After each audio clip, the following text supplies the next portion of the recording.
नमस्कार, मैं डॉक्टर सुनीता। आपका मेरे चैनल में स्वागत है। तो आज हम बात करेंगे पित्त प्रकृति। पित्त प्रकृति के जो लोग होते हैं या पित्त के जो गुण दोष हैं वो क्या हैं, और जिनमें पित्त ज़्यादा रहता है या पित्त के कारण उनको एसिडिटी रहती है या उल्टी जैसा मन करता है या उन्हें गुस्सा बहुत आता है, तो इसका मतलब वो पित्त प्रकृति के इंसान हैं। तो पित्त प्रकृति में हमें क्या होता है, बहुत ज़्यादा पित्त बनेगा, शरीर में कहीं खुजली होगी, बाल जल्दी सफ़ेद हो जाते हैं और हमें चिड़चिड़ापन रहता है। तो ये सब गुण जो हैं पित्त प्रकृति के व्यक्ति के होते हैं। तो हमें उन्हें शांत करने के लिए हमें क्या उपाय करना चाहिए और क्या हमें इससे घर पर हम क्या उपाय कर सकते हैं, आयुर्वेदिक चिकित्सा क्या है, क्या पंचकर्म चिकित्सा है, पित्त प्रकृति का स्वभाव कैसा होता है, आज यही बातें हम इस वीडियो में करेंगे। तो चलिए वीडियो शुरू करते हैं, लेकिन शुरू करने से पहले आप इस वीडियो को सेव अवश्य कर लें। अगर आपको कभी कोई परेशानी होती है तो आप उसको दोबारा देख सकते हैं और किसी और को भी आप शेयर कर सकते हैं, और मेरे चैनल को सब्सक्राइब भी ज़रूर कर लें, क्योंकि मैं कोई ना कोई इन्फॉर्मेटिव वीडियोस डालती रहती हूँ। तो चलिए जानते हैं कि पित्त है क्या। तो पित्त जो है वो हमारे शरीर में 3 दोष होते हैं, वात, पित्त और कफ। तो जो पित्त है वो हमारा दूसरा गुण है, दोष है। ये दोष हैं क्योंकि वात और पित्त और कफ दोष इसलिए हैं क्योंकि ये जैसे उसके जो अगर वात की प्रकृति है या वात ज़्यादा बढ़ा हुआ है तो वो वात से बढ़े हुए चीज़ें, जो वात के गुणों के मिलती हुई गुण वाली चीज़ें हम खाएंगे तो उससे हमारा वात प्रकोपित हो जाएगा। ऐसे ही पित्त अगर हमारा बढ़ा हुआ है और हम पित्त से मिलती जुलती जो पित्त को बढ़ाने वाली चीज़ें खाएंगे तो उससे हमारा पित्त प्रकोपित हो जाएगा। ऐसे ही कफ दोष का है। तो जो दोष होता है उससे मिलते जुलते अगर हम वो चीज़ें हम लेते हैं तो वो हमारा बैलेंस अगर रह रहा है तो हम बिल्कुल स्वस्थ रहते हैं, और अगर बैलेंस नहीं है तो हमें कोई ना कोई परेशानी जो उस प्रकृति की या उस दोष के गुण हैं वो हमारे शरीर में प्रकट होने लगते हैं। तो चलिए शुरू करते हैं। तो हमें क्या क्या सावधानी करनी चाहिए, क्या नहीं करनी चाहिए, क्या हमें खाना चाहिए, क्या हमें अपना दैनिक दिनचर्या रखनी चाहिए, ये सब आज हम जानेंगे। तो पित्त के लक्षण क्या हैं। पित्त बढ़ने से हमें क्या महसूस होता है, शरीर में जलन होगी, खुजली होगी, गंदा पसीना, बदबूदार पसीना आएगा, बहुत दुर्गंध वाला, बाल असमय सफ़ेद हो जाएंगे, बाल झड़ेंगे भी बहुत, स्किन जो है हमारी झुर्रियाँ पड़ जाएंगी और हमें गुस्सा बहुत ज़्यादा आएगा, और त्वचा में चकत्ते, और एक रक्त पित्त परेशानी होती है, उसमें कहीं ना कहीं जैसे नाक से ब्लड आना या गुदा के रास्ते से या लैट्रिन के रास्ते से ब्लड आना या यूरिन के साथ ब्लड आना, और फीमेल में पीरियड में ज़्यादा ब्लड आना, तो ये रक्त पित्त की उनको परेशानी हो जाती है, जिसका पित्त ज़्यादा बढ़ जाता है। तो अब हम देखते हैं कि करना क्या है, हमें कैसे इस पित्त को साम्य रखें जिससे हम जो इस तरह की बीमारियों से बचे रहें। तो आयुर्वेद में बताया गया कि निदान परिवर्जन, जो कारण है उसको हम दूर कर देंगे तो हम स्वस्थ हो जाएंगे। तो जो पित्त के विपरीत गुण वाले जो चीज़ें हैं वो हम लेंगे तो हमारा पित्त साम्य हो जाएगा। तो पित्त के क्या क्या गुण हैं। स्नेहन, थोड़ा सा तेलिया चिकना होता है और हल्की चिकनाई पित्त में होती है। तीक्ष्ण होता है, भेदक, तीव्र, और उष्ण, गर्म होता है। और क्या है, लघु, हल्का होता है, दुर्गंधित होता है, दुर्गंध युक्त होता है, और द्रव प्रकृति का होता है। अम्ल, खट्टी और कटु, तीखी जो है ये विशेषताएं पित्त की हैं। तो इससे विपरीत अगर हम वो लेंगे भोजन, या इसके विपरीत जो हम अपना दैनिक वो करेंगे दिनचर्या, तो वो उसको बैलेंस रहेगा हमारा पित्त। तो इसके लिए हमें सबसे पहले क्या करना है, खाने में जो हमारे घर में जो मसाले होते हैं उन्हीं मसालों का प्रयोग करें, वो भी हमारे को दीपन पाचन करते हैं। अगर हम बाहर की चीज़ें खाएंगे तो उससे जो हमारा पित्त ज़्यादा प्रकोपित हो जाता है, और घर के मसाले भी अगर हमारी पित्त प्रकृति है तो वो हम संयमित मात्रा में खाएंगे। और गाय का घी अवश्य लें। गाय का घी हम ले सकते हैं, रोटी में लगा के भी ले सकते हैं, सब्जी में डाल के भी ले सकते हैं।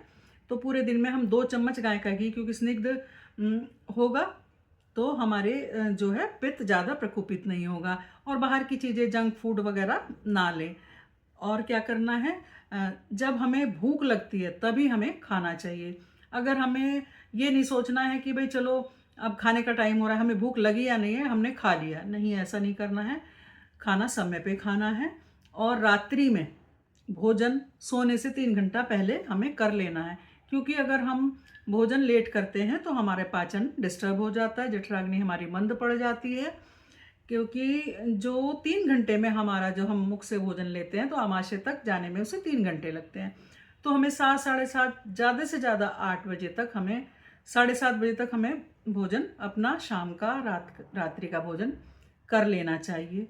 और भोजन करने के बाद हम पाचन के लिए हमें समय मिल जाता है, हमारा भोजन अच्छे से पाचन हो जाता है। और अगर हम रात्रि में देर से भोजन करेंगे तो हमारा गले तक भरा भरा ऐसा लगता है, उल्टी जैसा मन करेगा और पेट बिल्कुल फूला फूला, सुबह जब हम उठेंगे तो ऐसा होगा। और अगर हम समय से भोजन करते हैं तो हमें स्फूर्ति मिलती है, हमारा भोजन अच्छे से पाचन हो जाता है, पेट अच्छे से साफ हो जाता है, तो हमारे शरीर में पित्त प्रकोपित नहीं होता है और हम समय से अपने सब अच्छे से अपना भोजन की व्यवस्था हमें करनी चाहिए। तो सही समय पे भूख लगने पे हमें भोजन करना चाहिए, सोने से 3 घंटा पहले करना चाहिए। और अगर आपका पित्त बढ़ा हुआ है तो उसे कम करने के लिए हमें क्या करना चाहिए, अपने स्वाद पर ध्यान दें। मधुर, तिक्त, कषाय, इस तरह की हम जो उसके पित्त के गुण हैं उसके विपरीत हम व्यवस्था अपने भोजन में करेंगे। घर पे बनाए हुए भोजन को करेंगे।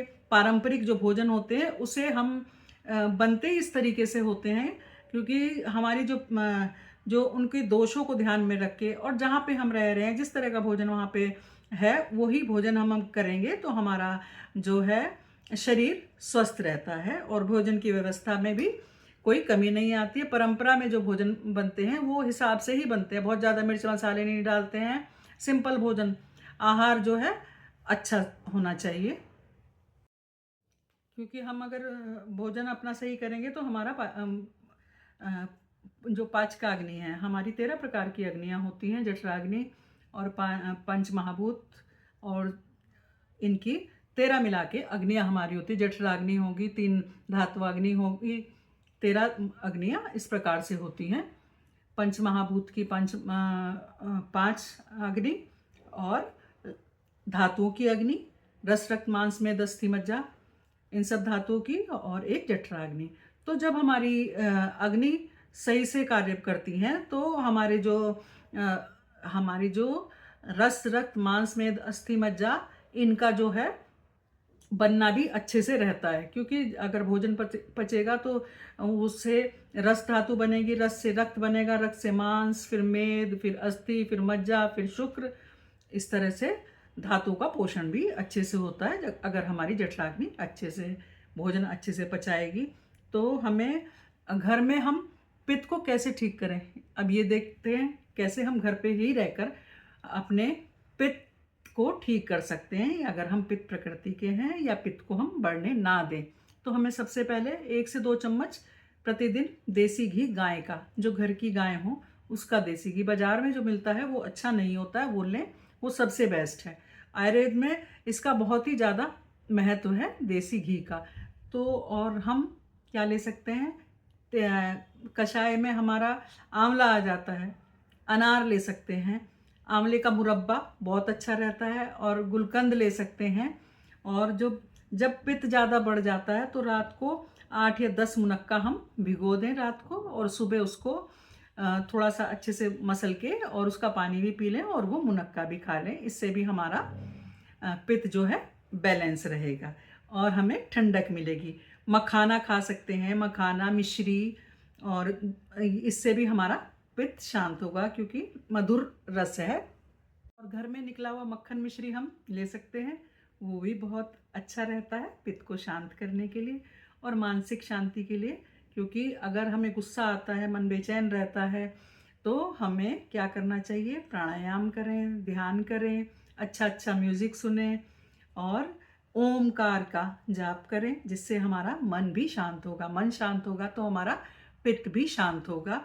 और सबसे ज़रूरी बात यह है कि अगर आपको बहुत ज़्यादा परेशानी है तो आप अपनी चिकित्सा स्वयं ना करें, किसी आयुर्वेदिक चिकित्सक से पंचकर्मा की चिकित्सा करा सकते हैं। पंचकर्म क्या है?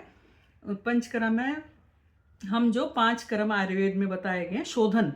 अगर सारी चिकित्सा हमारी हमें पित्त को शांत नहीं कर पाती हैं या बहुत ज़्यादा हमें परेशानी है, तो अब हम शोधन की तरफ चलना चाहिए। शोधन से क्या होगा? जो पित्त की जो एक्स्ट्रा पित्त है वो निकालना, ये शोधन क्रिया है। तो शोधन में हम क्या करेंगे? विरेचन हम पित्त में कर सकते हैं। तो पंचकर्म होते हैं 5 कर्म, जो 5 तरह के काम हमें शरीर को शुद्ध करने के लिए करते हैं। उसमें है स्नेहन, स्वेदन, वमन, विरेचन, नस्य, बस्ती, ये सब 5 कर्म हैं। तो हमें विरेचन, पित्त को संतुलित करने के लिए विरेचन, मृदु विरेचन तो हम घर पे भी ले सकते हैं। जैसे एरंड का तेल ले लिया 2-3 चम्मच, वो हम घर पे भी, अगर थोड़ी बहुत परेशानी है। नहीं तो हम उस पर जाकर सेंटर पर जाकर ही, पंचकर्म सेंटर पर जाके ही हमें वो लेना चाहिए विरेचन। और विरेचन जो है शरद ऋतु में बहुत अच्छा रहता है। सर्दियों में अगर आप विरेचन कराते हैं तो आपका पित्त, जिनको पित्त की परेशानी है, अगर वो सर्दियों में शीत ऋतु में अगर हम विरेचन करवाएंगे तो हमारा पित्त अच्छे से शांत होगा। तो जैसे हमारी अवस्था होती है, जैसे युवा अवस्था है, पित्त ज़्यादा प्रकोपित होता है, शरद ऋतु में पित्त ज़्यादा प्रकोपित होता है। तो ये जो वात पित्त कफ है, हमारे मौसम और हमारी आयु के हिसाब से भी वात, जैसे बचपन में और बुढ़ापे की तरफ वात की प्रकृति बहुत ज़्यादा बढ़ती है, वात ज़्यादा बढ़ता है। और इन तीनों को हमें बैलेंस करके जब हम रहते हैं तो हमारी शरीर जो है निरोगी रहता है। तो जब पित्त बहुत ज़्यादा प्रकोपित हो जाता है तो हमें क्या क्या करना है? हमें समय से भोजन करना है, समय से अपनी नींद लेनी है और ऐसी चीज़ें नहीं खानी जो हमारे पित्त को प्रकोपित कर दें। और अपना गुस्सा ज़्यादा नहीं करना है, मन को शांत रखना है, ध्यान करना है, प्राणायाम करना है।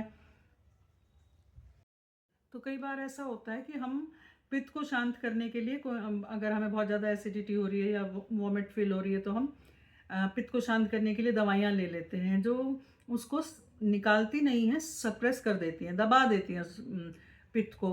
तो पित्त जो है और ज़्यादा इकट्ठा हो के उस पथरी बनने का, पित्त की थैली में जो पथरी बनती है, उसका कारण ही यही है कि जब हमें दिक्कत हुई तो हमने उसको दबाने वाली चीज़ें ले ली। जबकि हमें जैसे विरेचन शोधन करा लिया तो वो पित्त, जो एक्स्ट्रा पित्त है, वो निकल गया।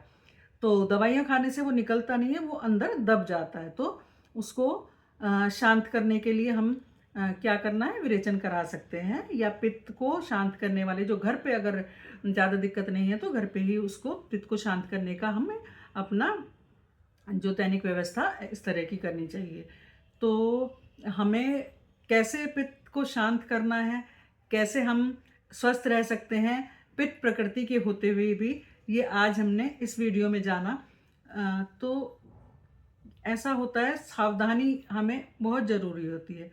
तो सावधानी पूर्वक हम अपने बहुत ज़्यादा अगर हमें पित्त की प्रकृति हो रही है या पित्त ज़्यादा प्रकोपित होता है तो हमें सावधानी रखनी बहुत ज़रूरी है। पंचकर्म हम विरेचन लें और अपने भोजन में भी व्यवस्था सही रखें, तो जिससे आप स्वस्थ रहेंगे। तो आज के वीडियो में हमने जाना कि पित्त प्रकृति की, जो पित्त प्रकृति होती है या पित्त के क्या गुण हैं, पित्त प्रकोपित होने से क्या क्या बढ़ता है, क्या क्या हमें लक्षण दिखाई देते हैं, और पित्त प्रकृति वाले को क्या क्या सावधानियां अपने दैनिक जीवन में रखनी चाहिए। तो आज के लिए इतना ही। धन्यवाद। अगर आपको ये वीडियो पसंद आया तो इसको शेयर अवश्य कीजिए। और मैंने पित्त प्रकृति, कफ प्रकृति और वात प्रकृति के अलग अलग वीडियो बनाई हुई हैं। अगर आप चाहेंगे तो डिस्क्रिप्शन में उसका मैं लिंक डाल दूंगी, आप उस पर जाके देख सकते हैं। Thank you.